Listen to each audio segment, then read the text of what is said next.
అమ్మాయికి అబ్బాయిని, అబ్బాయికి అమ్మాయిని చూడడంలో, చేసుకోవడంలో, ఇష్టపడడంలో క్లారిటీ ఉంది, స్పష్టత ఉంది.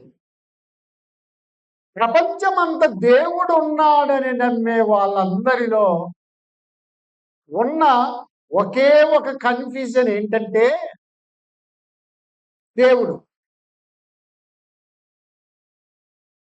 బాగా గమనించండి. ముస్లింలు దేవుడు ఉన్నాడు అంటున్నారు. అల్లాహ్ అంటే సర్వశక్తిమంతుడు, అది పేరు కాదు. అలాగే అన్యులైన వారు దేవుడు ఉన్నాడు అని నమ్ముతున్నారు. కానీ ఎన్ని కోట్ల మందో ఉన్నారు. బాగా గమనించండి. ఎప్పటికీ 33 కోట్లు దాటిపోయారు. రైట్. క్రైస్తవుల దగ్గరకు వచ్చేటప్పటికి కూడా దేవుడు అనే విషయంలో కన్ఫ్యూజన్లోనే ఉన్నారు. పై కనబడడానికి అలా ఉన్నారు, కానీ క్రైస్తవుల్లో కూడా యెహోవా దేవుడు అని ఒకరు, యేసుక్రీస్తు అని ఒకరు, పరిశుద్ధాత్మ దేవుడు అని మరొకరు. లేదు లేదు, ముగ్గురు ఒకటే. ముగ్గురు దేవుళ్ళు అనేవాళ్ళు ఉన్నారు. క్రియాక అనేవారు కూడా ఉన్నారు. అంటే ఇవాళ ప్రపంచమంతా అన్ని విషయాలలో క్లారిటీ ఉండి దేవుడు అనే విషయంలో మాత్రం క్లారిటీ లేకుండా నమ్ముకుంటూ పోతున్నారు అంతే.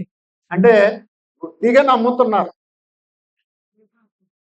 ఇవాళ సమాజాన్ని పరిశీలన చేస్తుంటే ప్రేమైన దేవుని వాళ్ళని చాలా జాగ్రత్తగా వినండి. మనిషి దేవుని చేత చేయబడ్డాడు, కానీ మనుషులు దేవుళ్ళను చేసుకున్నారు. బాగా ఆలోచించాలి. ఈ 900 కోట్ల మందిని జనాన్ని చేసిన వాడు ఒకడే. ఆయన దేవుడు. కానీ 32 కోట్ల దేవుళ్ళను చేసుకున్నారు.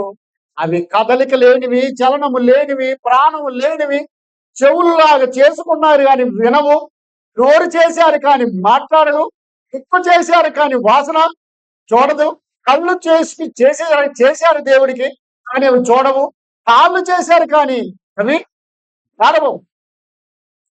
అలా అంటారని మనిషి ఏం చేశాడంటే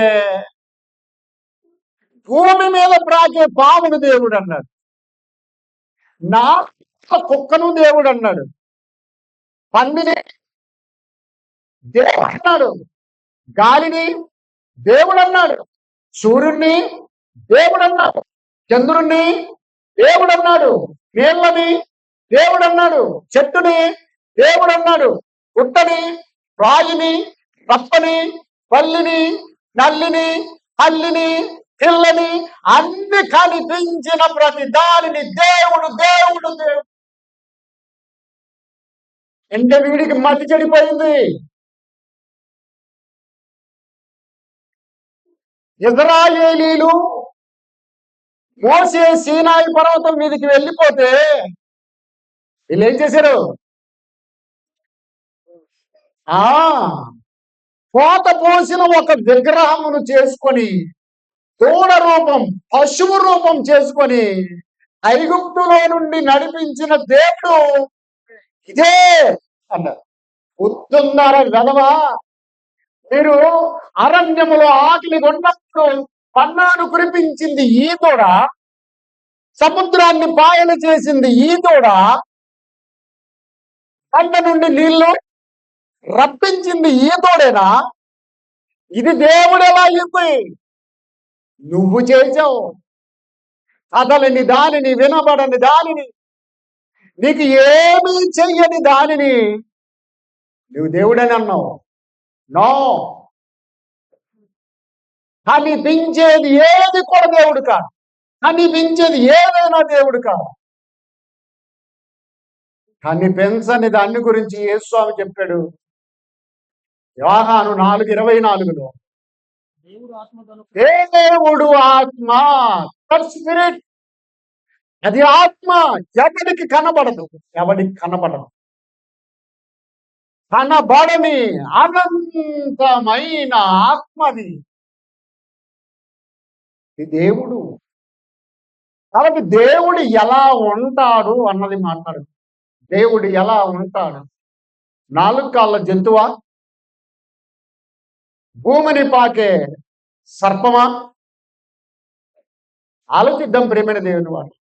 దేవుడు అనగానే ఇటువైపు 4 తలలు, ఇటువైపు 4 తలలు, మొత్తము 9 తలలు, 10 తలలు, 12 తలలు ఉన్నవాడు దేవుడా? ఒకవేళ ఇటువైపు 5 చేతులు, ఇటువైపు 5 చేతులు కలిగిన వాడు దేవుడా? దేవుడు ఎలా ఉంటాడు అసలు? దేవుడు ఎలా ఉంటాడు? దేవుడు ఎలా ఉంటాడు అంటే ఆయన సృష్టికర్త, ఆయన సర్వాధికారి, ఆయన పరిశుద్ధుడు, ఆయన సర్వాంతర్యామి, ముల్లోకాలలో ఉన్నవాడు. నీవు పుట్టిన తర్వాత ఉన్నవాడు, నీవు పుట్టక మునుపే ఉన్నవాడు. లోకం పుట్టక మునుపు ఉన్నవాడు, లోకం పుట్టిన తర్వాత ఉన్నవాడు, లోకం నాశనమైన తర్వాత కూడా ఉన్నవాడు. అందుకొరకే మోషేతో ఏమన్నాడు?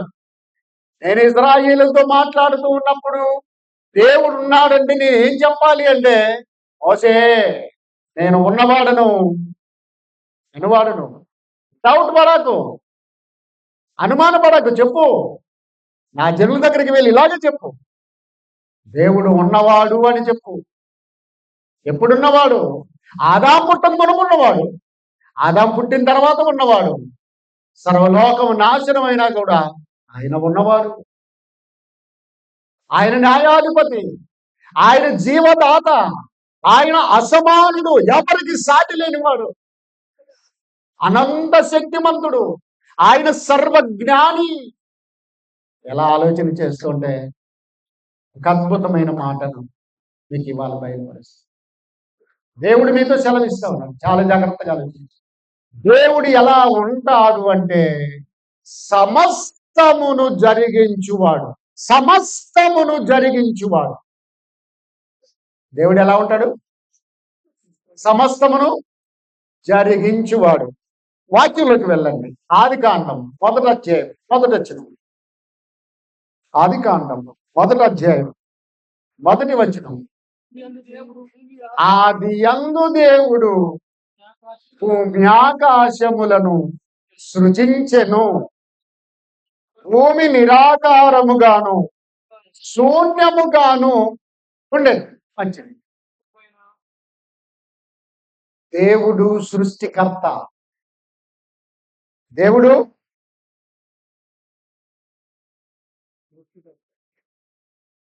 అందుకొరకే ఆదియందు దేవుడు భూమి ఆకాశములను సృజించెను. కాబట్టి ఇందును గురించి మనకు అర్థమైన విషయం ఏంటంటే, భూమి దేవుడు కాదు, భూమి దేవుడు కాదు. ఎందుకంటే ఆదియందు దేవుడు భూమి ఆకాశములను, అంటే భూమి దేవుడు కాదని, ఆకాశము దేవుడు కాదని, సూర్య చంద్ర నక్షత్రాలు దేవుడు కాదని సంగతి ఆదికాండం 1వ అధ్యాయం 1వ వచనంలోనే తేటతల్లం చేశాడు. చేసింది నేను రా బుచ్చి కన్నా, సృష్టించిన సృష్టికర్త నేను అని చెప్పేశాడు. ఆ భూమి నిరాకారముగాను శూన్యముగాను ఉండెను అన్నాడు. దానికి ఆకారం ఇచ్చింది నేను, దానికి పంట పండమని చెప్పింది నేను, ఆకాశానికి వర్షించమని చెప్పింది నేను, వేగములను నీళ్లతో నింపినవాడు నేను. అంటే దాని అర్థం ఏంటి తెలుసా? సమస్తమును జరిగించువాడు. బాగా ఆలోచించారా ప్రియమైన దేవుని వాళ్ళ? అందుకొరకే ఆయన ఆకాశము మేఘములతో, ఆయన ఆకాశము మేఘము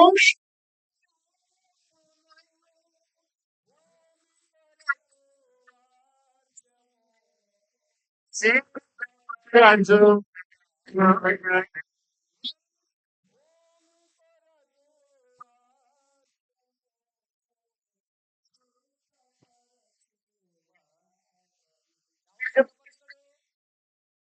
అమెరికన్ ప్రెసిడెంటా? మన ఇండియా ప్రధానమంత్రి సిద్ధపరుస్తాడా? శబడి వల్ల కాదు. ప్రపంచంలోని 233 దేశాల ప్రధానమంత్రులు, చక్రవర్తులు వచ్చి కలిసి చేసిన భూమి మీద వర్షాన్ని కుమరించలేరు. ఆయన చేశాడు, ఆయనే నడిపిస్తాడు, ఆయన నడిపిస్తాడు. ఇక్కడ ఆది కాండంలో చూడండి, 14 వచ్చిన మొదటి అధ్యాయం 14 వచ్చిన మొదటి అధ్యాయం 14 వచ్చిన దేవుడు పగటిని రాత్రిని వేరుపరిచెను, ఆకాశం విశాలమందును జ్యోతులు కలుగును గాకని అవి సూచనలను వాగినండి. అవి సూచనలను, కాలములను, దినములను, సంవత్సరములను సూచించుటకై ఉండుగాకనియు పలికెను. మంచిది. దేవుడు ఏం చేశాడట?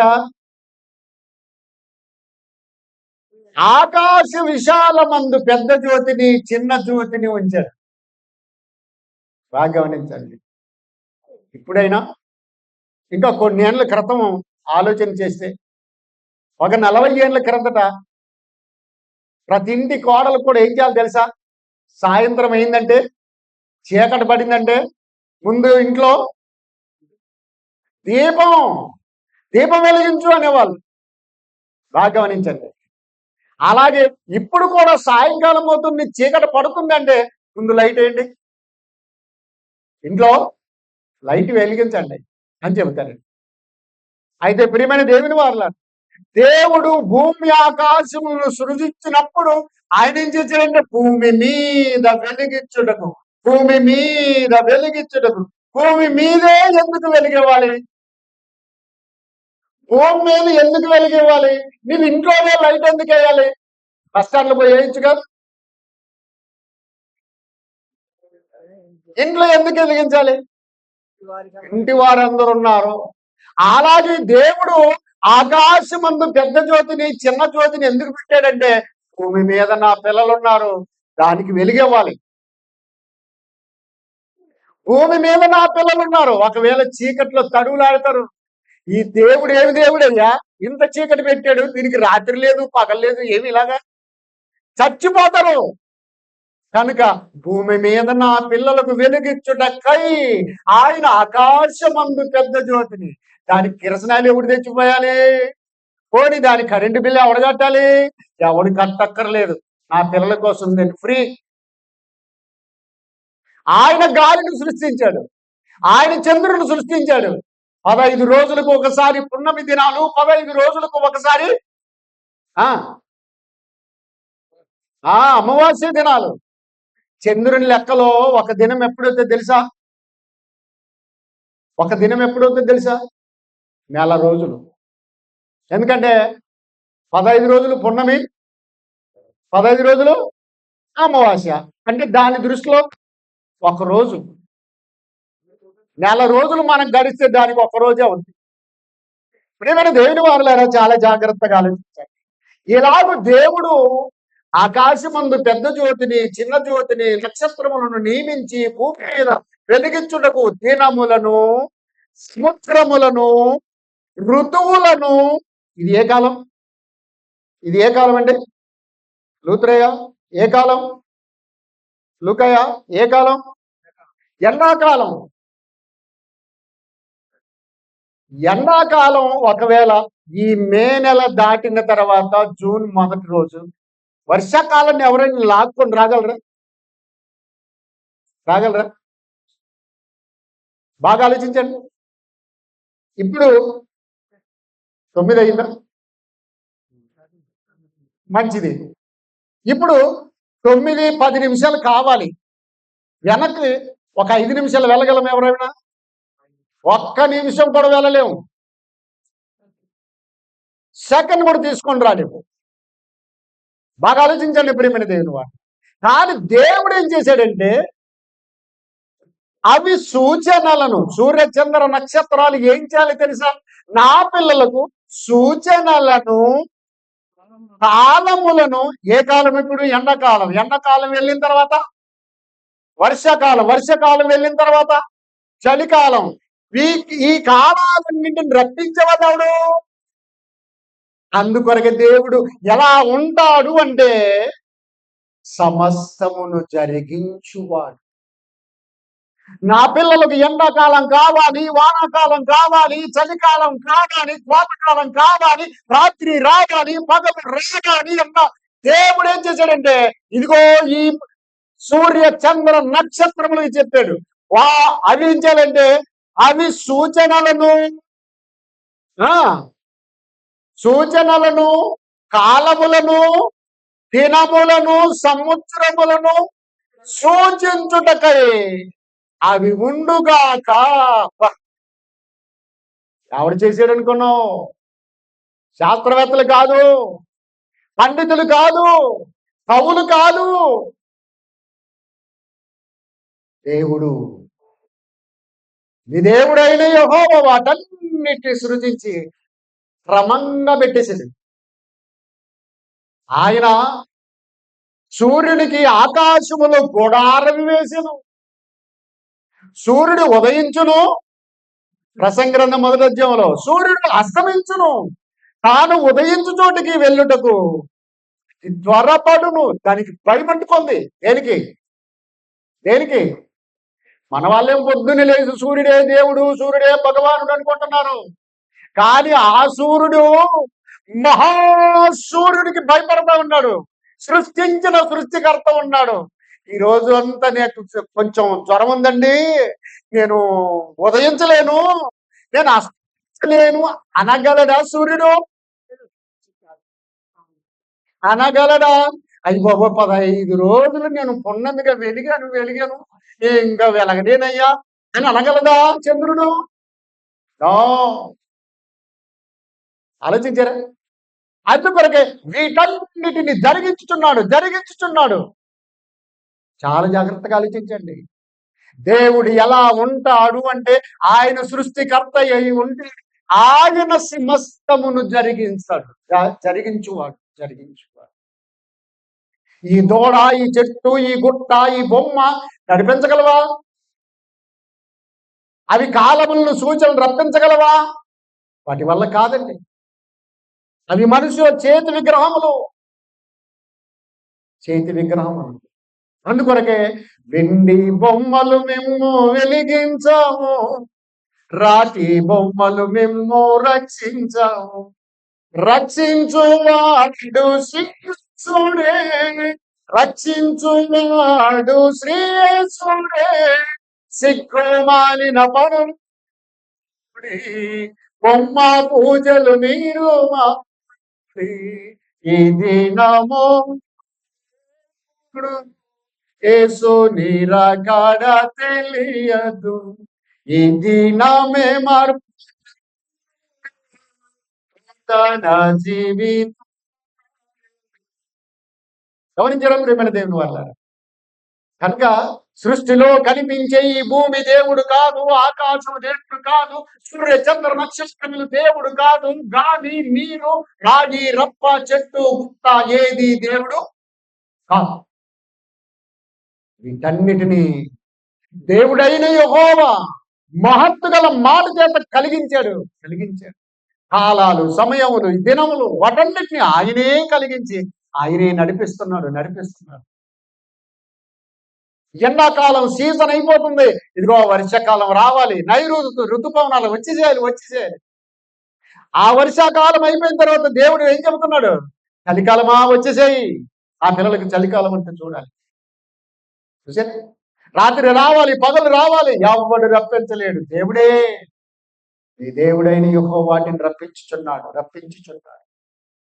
అలాగూ ప్రియమైన దేవుని వారులారా, 1 సమూయేలు గ్రంథం 2వ అధ్యాయం 6వ వచనం బైబిల్ చూడండి. 1 సమూయేలు గ్రంథం 2వ అధ్యాయం 6వ వచనం.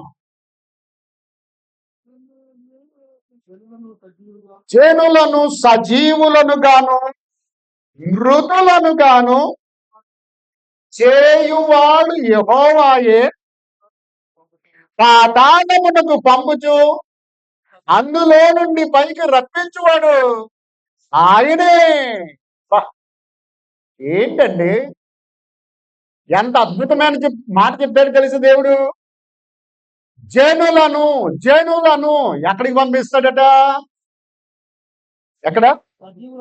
దేవుడు జనులను సజీవులను గాను మృతులను గాను, చూసారా, సజీవులుగా చేయగలవాడు ఆయనే, మృతులుగా చేయవాడు ఆయనే. లాజరు చచ్చిపోయాడు. దేవుడు ఏం చేశాడంటే తన కుమారుని ద్వారా 4 రోజులైనా పర్లేదు, నేనా నువ్వు వెళ్ళి అక్కడికి పిలువు, వాడిని పంపిస్తా. ఎక్కడి నుంచి? చనిపోయి పాతాళ లోకంలోకి వెళ్ళిపోయాడు. ఎన్ని రోజులైంది? ఏమండి, ఎన్ని రోజులైంది? 4 రోజులైంది. మరి ఏ స్వామి పిలిస్తే వస్తాడా? వెళ్ళి పిలువు. ఏ స్వామి అక్కడికి వెళ్ళాడు. ఆకాశం వైపు కన్నులెత్తి తండ్రికి కృతజ్ఞతాస్తుతులు చెల్లించి, లాజరు ఏమన్నాడు? ఏమంటలేదు. టీవీ దగ్గర అతుకుపోయినట్టు అతుకుపోయారు.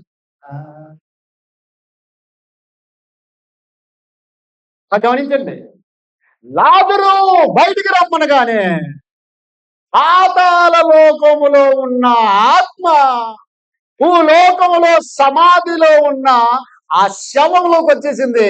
ఆ శవము సజీవమై లేచి వచ్చేసింది. చూసారా?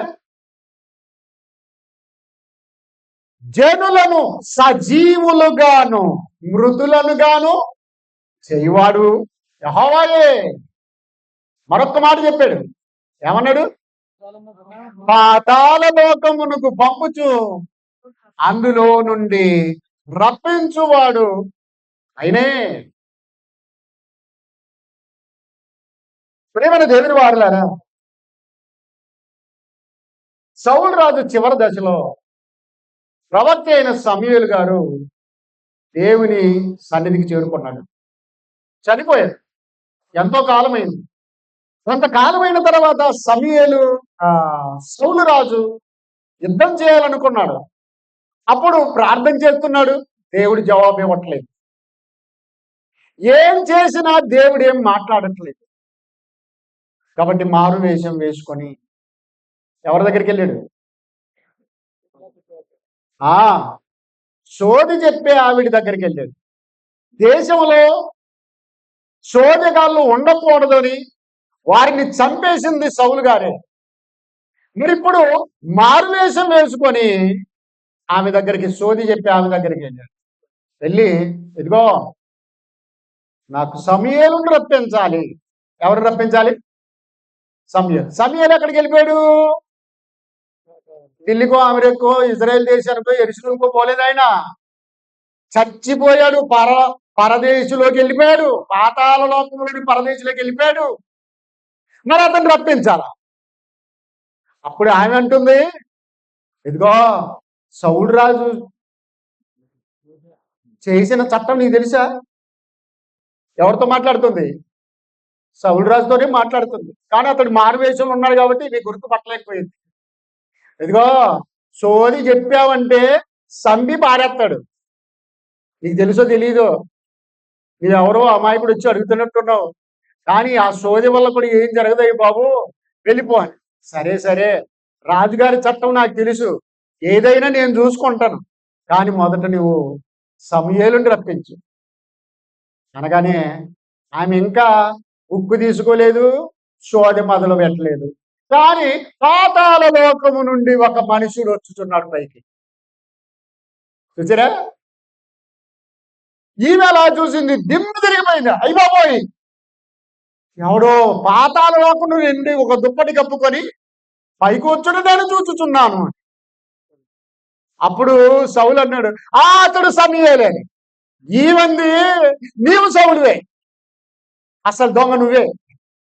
నేను పిలవక ముందే, సోది చెప్పక ముందే, ఎట్లాగూ రారు పాతాళం, చనిపోయిన వారిని ఎవరు లేపు, కానీ వచ్చుతున్నాడు అంటే నువ్వు సౌలువే, దేవుడు ఇదేదో జరిగిస్తున్నాడు, నా వల్ల కాలేదండి బాబోయ్ అనేసింది. మన వాళ్ళు ఈ రోజు వరకు కూడా ఎన్నిసార్లు ప్రార్థనకు వచ్చినా, ఎన్నిసార్లు బాప్టిజం తీసుకుని ఉన్నా చేయి చూసి చెప్తావా? శిలక పంచాంగం చెబుతారా? ఏమో నా బిడ్డ పేరు మీద చెప్పు, బిడ్డ అయిపోయా. మరి కొడుకు పేరు మీద చెప్పు, అల్లుడిది చెప్పు. వాడు ఒకటే కొట్టి చదువుతున్నాడు నా బిడ్డని, వాడి కథ ఏమో చెప్పు. శిలకేం తెలుసు? తెలుసా? అల్లుడి సంగతి శిలకు తెలుసా? ఏమండి బిడ్డ సంగతి తెలుసా? నీ సంగతి తెలుసా? ఈ సోదె బోటకం. ప్రేమైన దేవుని వారలారా, అలాగూ ఆ సోదరాలు ఆ సోది చెప్పామే కింద పడిపోయింది. అప్పుడు సమూయేలు గారు పాతాళ లోకములో నుండి భూలోకానికి ఒకసారిగా వచ్చాడు.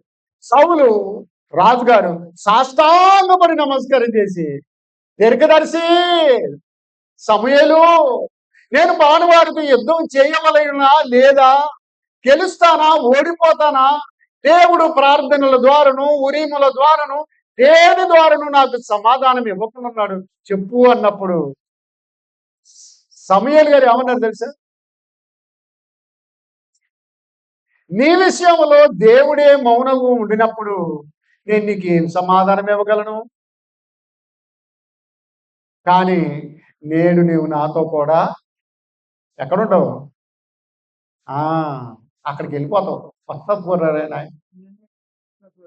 నేనున్న చోటుకి వచ్చేస్తావు. అంటే అర్థం ఏంటి?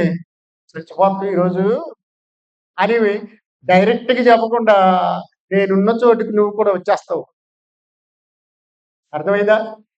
అందులోనే సమూయేలు గారు వెళ్ళిపోయాడు. చూసారా? బైబిల్ ఏమంటుంది సమూయేలు గ్రంథంలో? పాతాళానికి పంపుచు అందులో నుండి రప్పించువాడు ఈ దేవుడైన యెహోవాయే. ఇవన్నీ ఎవరు జరిగించుతున్నారు అనుకుంటున్నావు? లాజరు లేపింది ఎవరు? ఏలీషా శవం తగలగానే లేపింది ఎవరు? అలాగు సమూయేలును బయటికి రప్పించింది ఎవరు? ఈ దేవుడైన యెహోవాయే. అందుకొరకు దేవుడు ఎలా ఉంటాడు అంటే సమస్తమును జరిగించువాడు. కాబట్టి ప్రియమైన దేవుని వారలారా, 2వ అధ్యాయం 7వ వచనం, అక్కడే సమూయేలు గ్రంథం, 1 సమూయేలు గ్రంథం 2వ అధ్యాయం 7వ వచనం చూడండి. యెహోవా దారిద్ర్యమును ఐశ్వర్యమును కలుగజేయవాడు. ఐశ్వర్యమైన దరిద్రమైన కలుగజేసేది ఎవరు అనుకుంటున్నారు? దేవుడే. అందుకొరకే బాగా గమనించండి, యోబు గారు తన భార్యతో ఏమన్నాడు తెలుసా? యెహోవా వలన మేలే అనుభవించుదమా కీడు అనుభవింప తగదా? అంటే మేలును పంపించేది ఎవరు? దేవుడు. కీడును పంపించేది ఎవరు? దేవుడు. పుట్టుక ఇచ్చేది ఎవరు? గర్భఫలం యెహోవా ఇచ్చు బహుమానం. జననమైన ఆయనే ఇవ్వాలి, మరణమైన ఆయనే ఇవ్వాలి. పాతాళానికైనా ఆయనే పంపాలి, పాతాళ నుండి పైకైనా ఆయనే రప్పించాలి. అందుకొరకు దేవుడు ఎలా ఉంటాడు అంటే సమస్తమును జరిగించువాడు. బాగా ఆలోచించండి ప్రియమైన దేవుని వారలారా. మరొక అద్భుతమైన మాటలు పరిశుద్ధ గ్రంథమును చూద్దాం. అపోస్తలుల కార్యము 17వ అధ్యాయం 25వ వచనం. అపోస్తలుల కార్యములు 17వ అధ్యాయం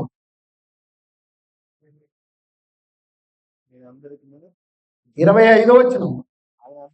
ఆయన అందరికి జీవమును ఊపిరిని సమస్తమును దయచేవాడు. సమస్తమును దయచేవాడు.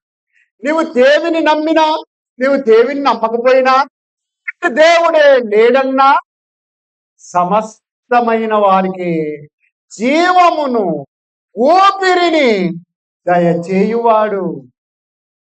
ఒక్క విగ్రహాలు 99 విగ్రహాలు ముగుతాడు. వారికి సంతానం ఇచ్చాడా? ఇచ్చాడు. ఇచ్చింది ఎవరు? ఎస్, ఆయనే. బాగా గమనించండి ప్రియమైన దేవుని వాళ్ళ. వారికి చావిచ్చింది ఎవరు? దేవుడే. పరదేశి ఇచ్చేది ఎవరు? దేవుడే. అగ్నిగుండం ఇచ్చేది ఎవరు? దేవుడే. నీ క్రియలను బట్టి, మన క్రియలను బట్టి, మన విశ్వాసమును బట్టి ఏది ఎక్కడ ఎవరికి ఈవేదో ఆయన ఇచ్చేస్తాడు. దీన్ని బట్టి ఊపిరిని దయచేవాడు ఆయనే, జీవమును దయచేవాడు ఆయనే, రక్షణ దయచేవాడు ఆయనే. వీటన్నిటిని బట్టి ఆలోచన చేస్తే దేవుడు ఎలా ఉంటాడు అంటే సమస్తమును జరిగించువాడు, సమస్తమును దయచేయువాడు. యోబు గ్రంథం 38వ అధ్యాయం 31 నుండి చదవండి. ఎంత అద్భుతమైన మాటలు చెప్పాడు చూడండి. యోబు గ్రంథం 38వ అధ్యాయం 31 నుండి చదవండి.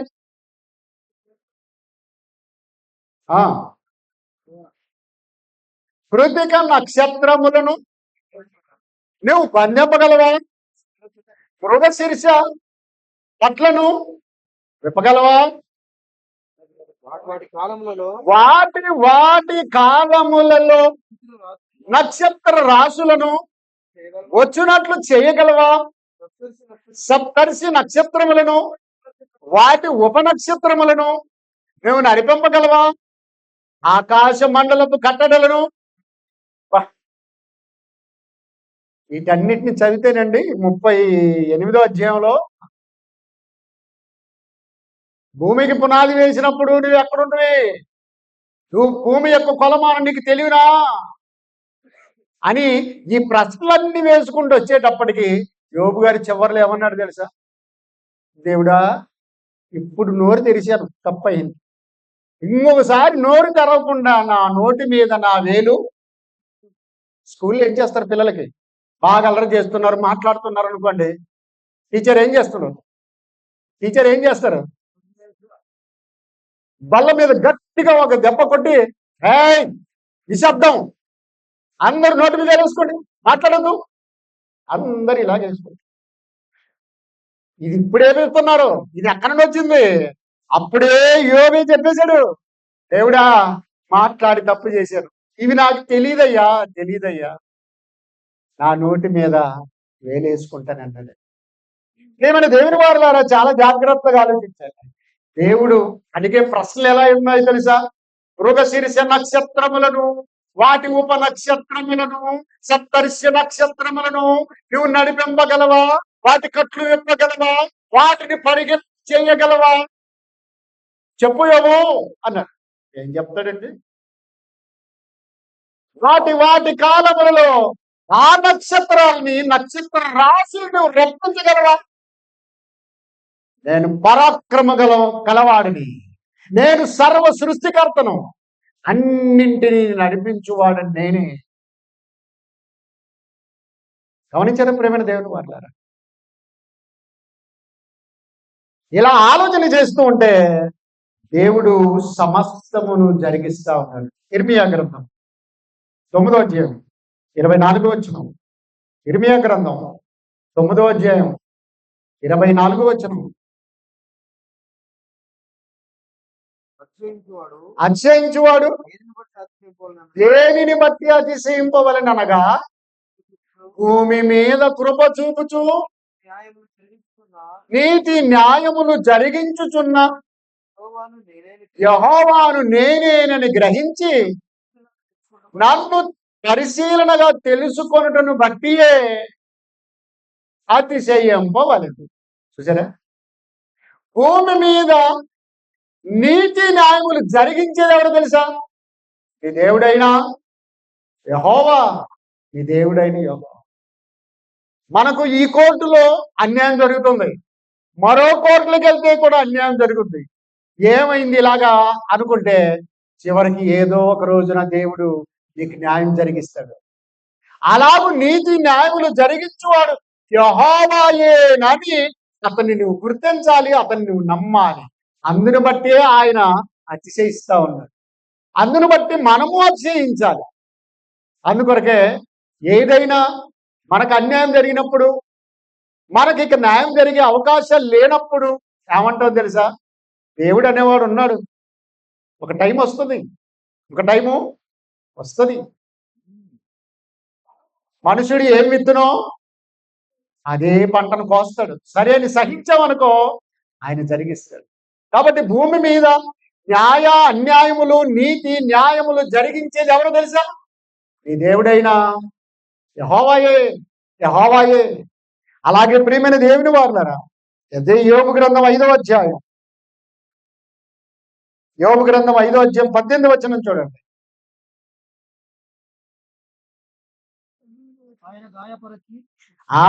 యోబు గ్రంథం 5వ అధ్యాయం 18వ వచనం, ఆయన గాయపరిచి గాయమును కట్టును, ఆయన గాయము చేయును. అందుకరికే గాయము చేయువాడును నేనే, గాయమును మానుపువాడును నేనే, గాయం చేసేవాడు నేనే, అదే చేతులతో నిన్ను స్వస్థపరుస్తాను కూడా. నీవు బాగుపడతావని, నీవు మారు మనసు పొంది నా దగ్గరకు వస్తావని గాయం చేస్తాను. నువ్వు నా దగ్గరకు వస్తే మరలా దాన్ని నేను స్వస్థపరుస్తాను. బాగా ఆలోచించారు. కాబట్టి వీటిని బట్టి ఆలోచన చేస్తే దేవుడు ఎలా ఉంటాడు అంటే సమస్తమును జరిగించువాడు. ఆత్మ సంబంధమైన గాయములు, నొప్పులు, బాధలు, కష్టములు వచ్చినా రప్పించేది ఆయనే, స్వస్థపరిచేది ఆయన. యోబు గారికి శ్రమలు తెప్పించింది దేవుడే, వాటి నుండి విముక్తి కలిగించింది దేవుడే. అలాగే శద్రకు మేషకు అబేద్నెగోలని విగ్రహారాధన చేయకుండా నిలబెట్టింది ఆయనే, అగ్నిగుండంలోకి తోసింది ఆయనే, అగ్నిలో నుండి రక్షించింది ఆయనే. వారు బయటకు వచ్చిన తర్వాత పరిశీలన చేస్తే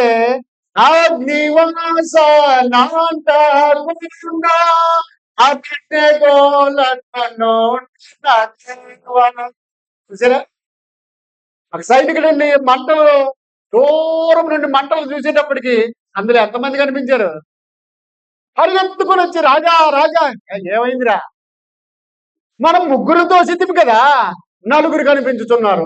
4వ వాడు దేవతలను పోలి ఉన్నాడయ్యా, వారికి ఏమి హాని కలగలేదు, ఆరాంగా ఉన్నారు. ఏసీ గదిలో ఎలాగున్నారో అంత బాగా మంటల్లో కూర్చున్నారా, మాట్లాడుకుంటున్నారు ఒకరికొకరు. అలాగా నిజముగా వారి దేవుడు రక్షింప సమర్థుడు. లోకమందు యెహోవా తప్ప మరొక దేవుడు లేడని దూరం నుండి నిలబడి శద్రకు మేషకు అబేద్నెగో అనువారులారా, మీ దేవుడైన యెహోవా మిమ్మల్ని రక్షించనని మేము విని ఉన్నాం, దయచేసి బయటికి రండి అన్నారు. బయటకు వచ్చిన తర్వాత చూడండి, ఏం కాలేదా? బట్టలు చూశారు, తల చూశారు, వెంట్రుకలు చూశారు. అందుకొరకే అగ్నివాస నాంటకుండా అబేద్నెగోలతో నిండిన దేవా, దానియేలును సేవకులు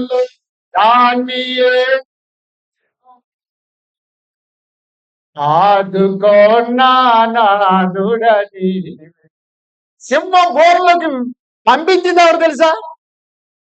ఎవరు పంపించారు? దేవుడే. ఎస్, రాజుగారికి ఆ ప్రేరణ పుట్టించింది ఆయన. అలాగూ సింహపోర్లోకి వేసేయండి అన్నారు. ఎందుకంటే ఈ ప్రపంచానికి నా శక్తి ఏంటో, నా పిల్లల భక్తి ఏంటో చూపించాలి, వేసేయండి అనగానే వేసేశారు. సింహాల నోళ్ళను మూసింది ఎవరు? ఎస్, సింహాల మధ్యన కూర్చుండబెట్టింది, పడుకోబెట్టింది దానియేలుని దేవుడే. వాటి బారి నుండి రక్షించింది దేవుడే. కనుక దేవుడు ఎలా ఉంటాడు అంటే సమస్తమును జరిగించువాడు.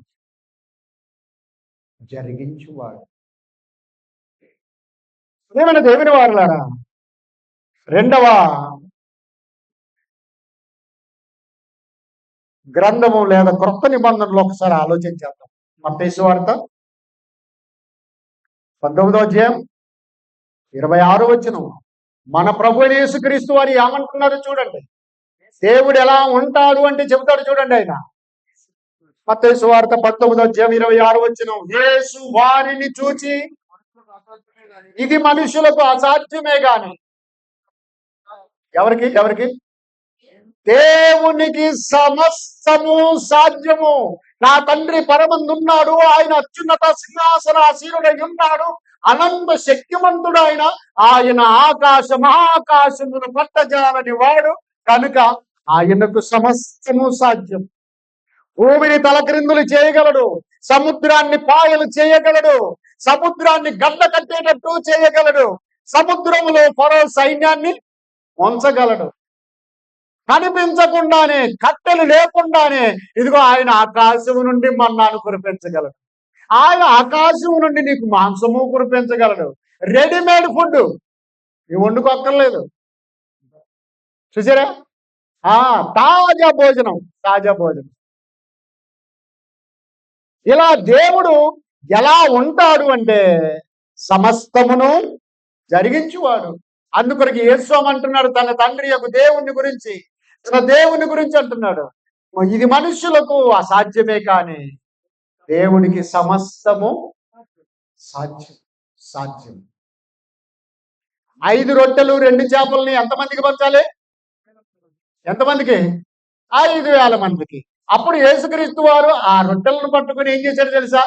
ఆకాశం వైపు కన్నులెత్తి, తండ్రి నీవు ఈ ఆహారం ఆశీర్వదించినందుకు నీకు కృతజ్ఞతాస్తుతులు చెల్లించుచున్నాను అని చెప్పి వడ్డించమని చెప్పాడు. 5 రొట్టెలే ఒక్కడ తింటాను నేను, 5,000 మందికి పంచమంటున్నావు, మీరు పంచండి అయ్యా. సరే నీ ఇష్టం అనగానే ఆ శిష్యులు ఒక్కొక్క రొట్టె తీసుకుని అలా పంచుకుంటూ పోతుంటే ఆ నీళ్ళ కదా ఊట వచ్చినట్టు వచ్చేస్తున్నాయి రొట్టెలు. అంద్రేయ నీ బుట్టలు కూడా వస్తున్నాయి? వస్తున్నాయి. వస్తాయి. నీ బుట్టలు కూడా వస్తున్నాయి? రొట్టెలు వస్తున్నాయి. ఓ పేతురు నీ దాంట్లో చేపలు వస్తున్నాయి. ఓ నాయన ఈ చేపలు పంచలేకపోతున్నాను. ఆయన రెడీమేడ్ ఫుడ్.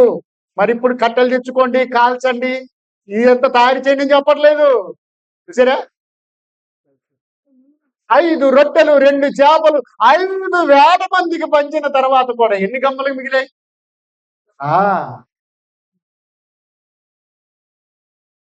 ప్రేమైన దేవుని వారులారా, దేవుడు ఎలా ఉంటాడో తెలుసా?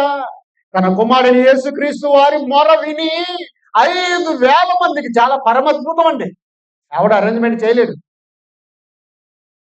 కానీ 5 రొట్టెలతో 2 చేపలతో 5,000 మందికి పంచిన అప్పుడు మళ్ళా ముగిటట్టు చేశాడు దేవుడు. ఇక దేవుడు ఎలా ఉంటాడు అంటే సమస్తమును జరిగించువాడు. అపొస్తలుల కార్యములు 15 వచ్చిన అపొస్తలుల కార్యములు 14 వచ్చిన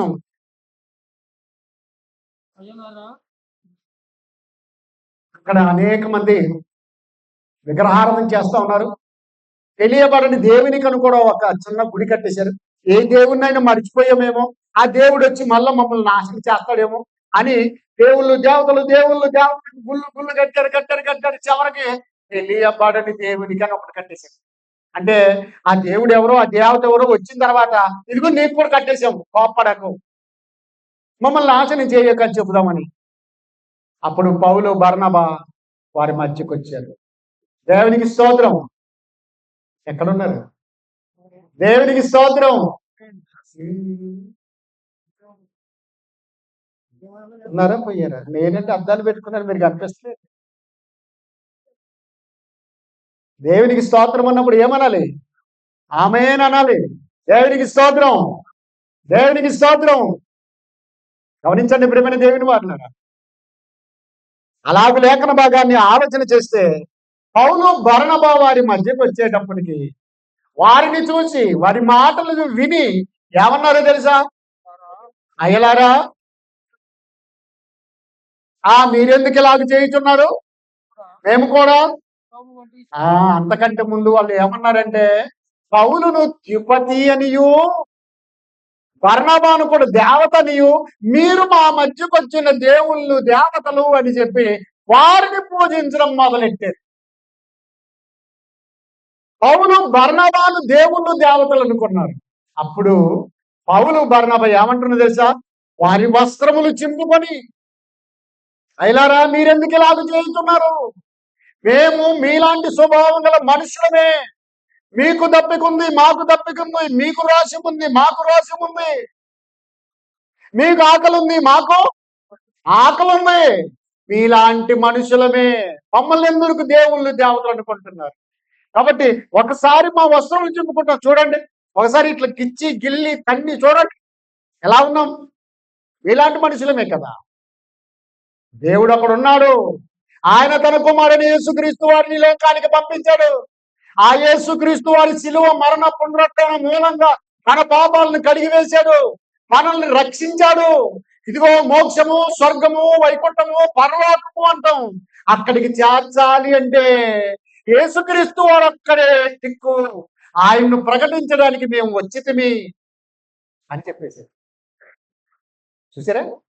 అందుకొరకే ఏసే మార్గము, ఏసే సత్యము, ఏసే జీవమును, ఏసే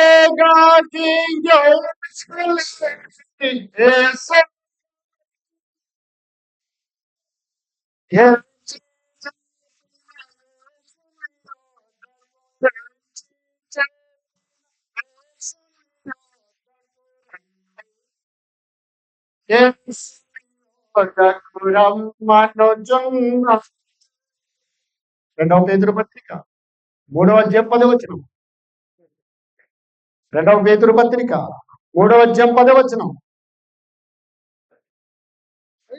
అయితే ప్రభు దినము దొంగ వచ్చినట్లు వచ్చును. ఆ దినమున ఆకాశములు మహాధ్వనితో గతించిపోవును, పంచభూతములు ఎక్కటమైన వేంద్రముతో లయమైపోవును. భూమి ఆకాశమును సృష్టించింది ఎవరు? దేవుడైన యెహోవా. చివరికి వాటన్నిటిని కూడా నాశనం చేసేది ఎవరు? దేవుడైన యెహోవా. అందుకొరకే 2వ పేతురు పత్రిక 3వ అధ్యాయం 10వ వచనంలో పంచభూతములు అన్నాడు. ఏంటివట పంచభూతములు అంటే? అవి ఏమి? పంచభూతములు మీరు బాగా ఆలోచించండి. భూమి, ఆకాశము, గాలి, నీరు, అగ్ని. భూమి, ఆకాశము, సూర్యుడు, చంద్రుడు, నక్షత్రాలు, గాలి, నీరు, ఈ పంచభూతములన్నీ కూడా మహాధ్వనితో అంటే మహావ్యాంధ్రముతో ఏమైపోతాయి? మరోసారి చదవండి వచ్చిన. అయితే ప్రభు దినము దొంగ వచ్చినట్లు వచ్చును. ఆ దినమున ఆకాశములు మహాధ్వనితో, పంచభూతములు వెక్కటమైన వేంద్రముతో లయమైపోతాయి. మనం కన్నులార చూసే ఈ ఆకాశము, మనం నిల్చున్న పంట నిద్రించుతున్న ఈ భూగోళము, గాలి, నీరు, సూర్యుడు, చంద్రుడు, ఇవన్నీ కూడా పంచభూతములన్నీ లయమైపోతాయి. అడ్రస్ లేకుండా పోతాయి, ధ్వంసమైపోతాయి, బూడిదైపోతాయి. వీటన్నిటినీ బాగా ఆలోచించండి. కలిగించింది ఎవరు? ఈ దేవుడైన యెహోవా. వీటినన్నిటిని లయం చేసేది ఎవరు? ఆయనే. ఎందుకని దేవుడు ఎలా ఉంటాడు అంటే సమస్తమును జరిగించువాడు. మనుషులందరూ పాపులైతే ఆ పాపము మరణం వస్తే ఆ మరణము నుండి, అగ్నిగుండము నుండి మానవ జాతి అంతటిని రక్షించడానికి తన కుమారుడైన యేసుక్రీస్తు వారికి శరీరాన్ని అమర్చింది ఎవరైనా? దేవుడు. ఆయన లోకానికి పంపించాడు. ఆయన మన పాపముల నిమిత్తమై శిలువలో చనిపోయి సమాధి చేయబడి 3వ దినమున లేపబడ్డాడు. ఎవరు లేపారు? నీ దేవుడైన యెహోవా. ఆయన ఆ యేసుక్రీస్తు వారికి ఆయన తన కుడి పార్శ్వమందు కూర్చుండబెట్టుకున్నాడు. ఆయన ఒకానొక దినమున ఈ లోకానికి పంపించబోతున్నాడు. ఆ రాకడ రెండవ రాకడ. ఆ రెండవ రాకడ గురించి పరలోకమందులో దూతలకు తెలియదు, భూమి మీద ఉన్న ఏ మనిషినికి తెలియదు, చివరికి వచ్చే యేసుక్రీస్తు వారికి కూడా తెలియదు. ఆ కాలములు, సమయములు తండ్రి తన స్వాధీనమందు ఉంచుకొని ఉన్నాడు. కాబట్టి 2సారి యేసుక్రీస్తును పంపినప్పుడు అద్భుతమైన కార్యం చేస్తున్నాడు యేసుక్రీస్తు ద్వారా. ఏంటో తెలుసా? అద్భుతమైన వచనాన్ని చదువుకుందాం. తెస్సలోనికి రాసిన పత్రిక 2వ అధ్యాయం 8వ వచనం. 2వ తెస్సలోనికి రాసిన పత్రిక 2వ అధ్యాయము 8వ వచనం. 2వ తెస్సలోనికి రాసిన పత్రిక 2వ అధ్యాయం 8వ వచనం. దొరకట్లేదా? అప్పుడు ఆ ధర్మ విరోధి బయలుపరచబడును. ప్రభు అయిన యేసు తన నోటి ఊపిరి చేత దానిని సంహరించి తన ఆగమన ప్రకాశము చేత నాశనము చేయు. ఎవరిని?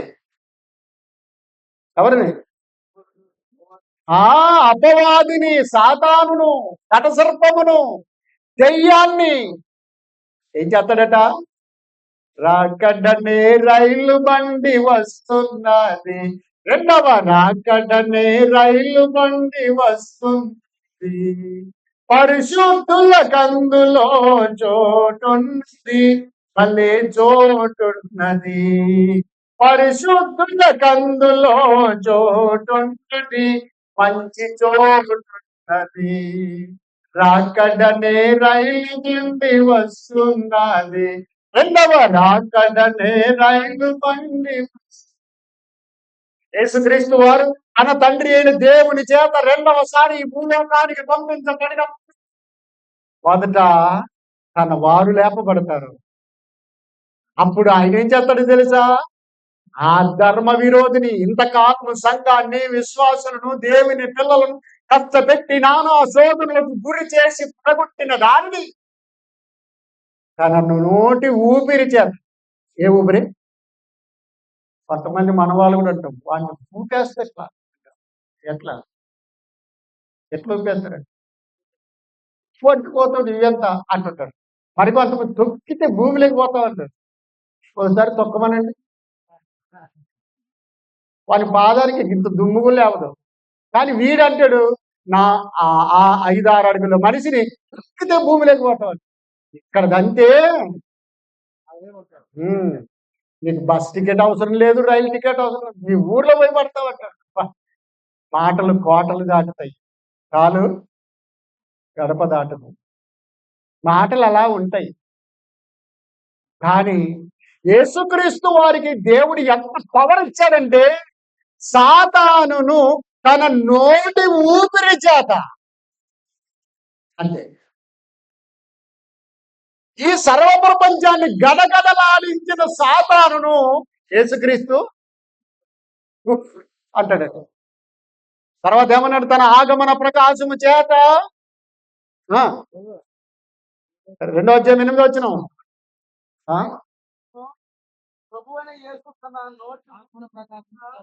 ఆగమన ప్రకాశము చేత దానిని నాశనము చేయును. కాబట్టి ప్రియమైన దేవుని వారలారా, యేసుక్రీస్తు వారికి శరీరం అమర్చింది ఆయనే, కన్యమేరి గర్భంలో రూపించింది ఆయనే, అలాగు సిలువనెక్కించింది ఆయనే, మన నిమిత్తం బలిగావింపజేసింది ఆయనే, సమాధి చేసేటట్లు చేసింది ఆయనే, సమాధి నుండి తిరిగి లేపుకుంది ఆయనే, రెండవసారి తిరిగి రప్పించేది ఆయనే, మానవ జాతిని క్రీస్తు రక్తములో కడిగి పవిత్రపరిచి పరలోకానికి యోగ్యులుగా మనల్ని నడిపించేది ఆయనే. అందుకొరకు దేవుడు ఎలా ఉంటాడు అంటే సమస్తమును జరిగించువాడు. ముగించేద్దాం. చివరి వచనం యెషయా గ్రంథం 44వ అధ్యాయం 24వ వచనం. యెషయా గ్రంథం 44:24. యెషయా గ్రంథం 44:24. గర్భము నుండి నిన్ను నిర్మించిన నీ విమోచకుడకు యెహోవా ఈలాగు సెలవిచ్చుచున్నాడు, యెహోవానగు నేనే సమస్తమును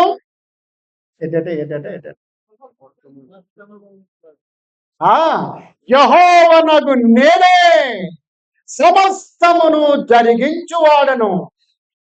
నేనే ఆకాశమును విశాలపరచిన వాడును, నేనే భూమిని పరచిన వాడును. ఇంకా 3-4 వచనాలు అలాగే చదువుకుంటూ వెళ్ళిపోతే నేనే నేనే చేసింది నేనన్నాడు.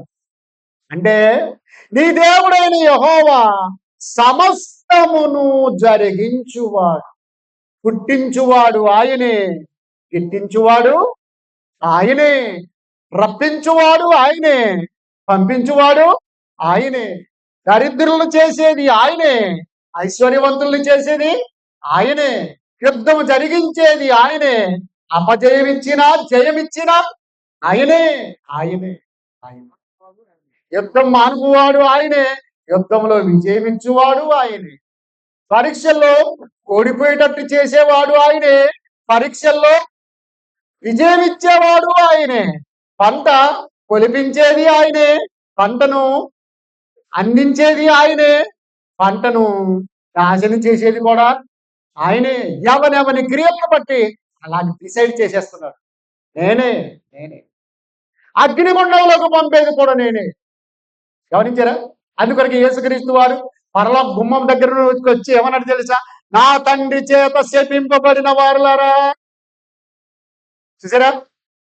నా తండ్రి చేత శపింపబడిన వారులారా, సాతానుకును వాని దూతలకు సిద్ధం చేయబడిన నిత్యాగ్నిలోనికి పొండి గెటౌట్.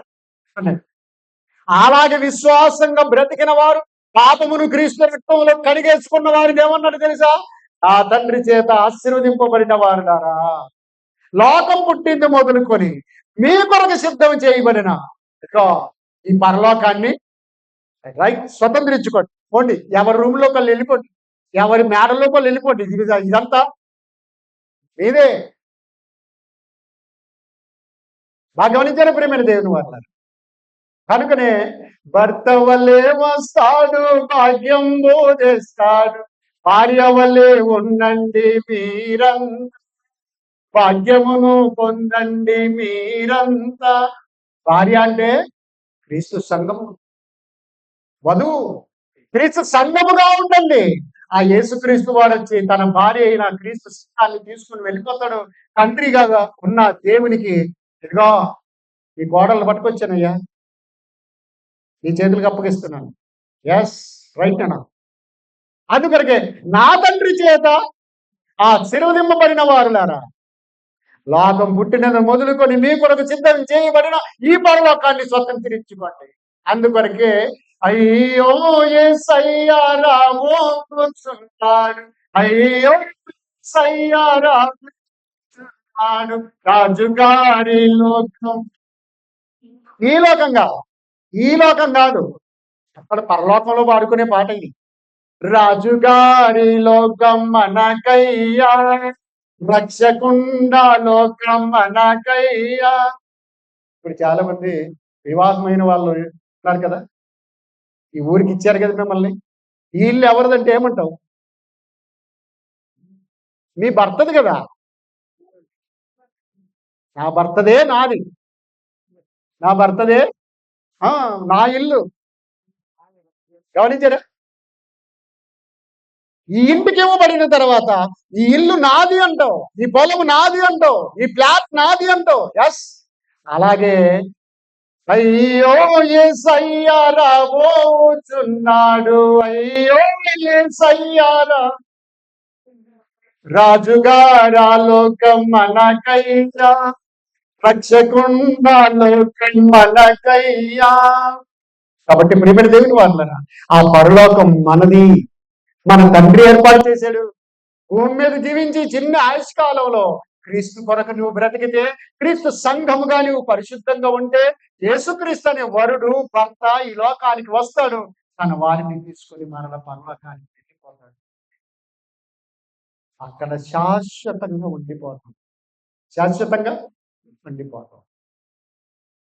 నా తండ్రి అంటే అనేక నివాసములు కలవు, లేని ఎడలా నీతో చెప్పుదును, నేనుండు చోటని మీరును ఉండులాగన నేను మరలా వచ్చి మిమ్మల్ని తీసుకెళ్తాను. నా తండ్రి ఇల్లు కట్టించాడు మీకు. కాబట్టి ప్రియమైన దేవుని వారులారా, దేవుడు ఎలా ఉంటాడు అంటే సమస్తమును ఆ మీరంతా రావడానికి మీరెంతటి వాళ్ళం, మేమందరం రావడానికి మేమెంతటి వాళ్ళం, ప్రార్థన చేయడానికి, పాటలు పాడడానికి, వాక్యం బోధించడానికి, వినటానికి మనం అంత ఎవరు, ఎక్కడి వాళ్ళం? వీళ్ళందరూ ఇంత అందంగా మీటింగ్ సిద్ధం చేశారు, భోజనాలు చేశారు, డెకరేషన్లు చేశారు, ఇంత సౌండ్ సిస్టమ్ని ఏర్పాటు చేశారు. వాళ్ళెవరు, మేమెవరు? దీనంతటిని బట్టి చూస్తే దేవుడు సమస్తమును జరిగించువాడు. కాబట్టి ఆ దేవుణ్ణి అర్థం చేసుకొని నీ దేవుడైన యెహోవా యందు విశ్వాసం ఉంచి, తన కుమారుని యేసుక్రీస్తునందు విశ్వాసం ఉంచి బాప్తిసం పొంది రక్షింపబడి పరలోకం చేరుకుంటావో, సమస్తమును జరిగించువాడైన దేవుని కోపానికి, శాపానికి గురి అయి నిత్యాగ్ని గుండానికి జారు. ఆలోచించండి. దేవుడు తన మాటలను మన హృదయంలో ఉంచి నింపజేయడం. మీరంతా విన్నందుకు వేదిక మీద ఉన్న దైవ సేవకులందరికీ, ఈ మీటింగ్ని ఏర్పాటు చేసిన పెద్దలకు, సంఘస్థులందరికీ వందనాలు తెలియజేస్తూ ముగిస్తుంది.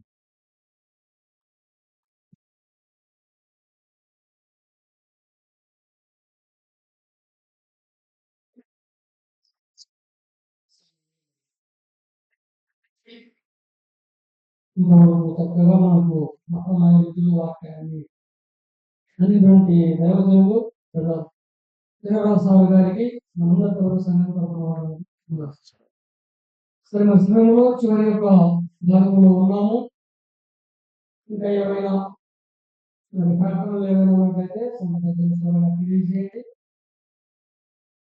సమయంలో ఏమైనా కార్యక్రమాలు ఏమైనా పాఠంలో ఏమైనా ఉన్నట్లయితే త్వరగా తెలియజేయండి. వచ్చిన వారందరికీ కూడా భోజన వసతి కూడా కలదు. వచ్చిన వారందరూ భోజనం చేసే వాళ్ళని కూడా మీకు మనవి చేస్తున్నాము. ఈ సమయంలో చివరిలో ఉన్నాము, ముగింపులో ఉన్నాము. సమయం కూడా 10 గంటలైంది. కాబట్టి ఆత్మీయ ఆహారాన్ని సమృద్ధిగా భుజించాము, శరీరాహారాన్ని భుజించడానికి మరి రెడీగా ఉన్నాము. ఈ విషయాన్ని గమనించండి, ఆలోచించండి. చివరి భాగంలో ఉన్నాము. ఏమైనా ఉన్నట్లయితే నేను వందన సమర్పణ చేయబోతున్నాను. చివరి భాగంలో మరి ఆ ఖర్చులో మీకు ఏదైనా ఉంటే నా దగ్గరకు వచ్చి చెప్పండి, ప్రకటన చేసి చివరి ప్రార్థన ఆశీర్వాదంతో మనం సమర్పిస్తున్నామండి.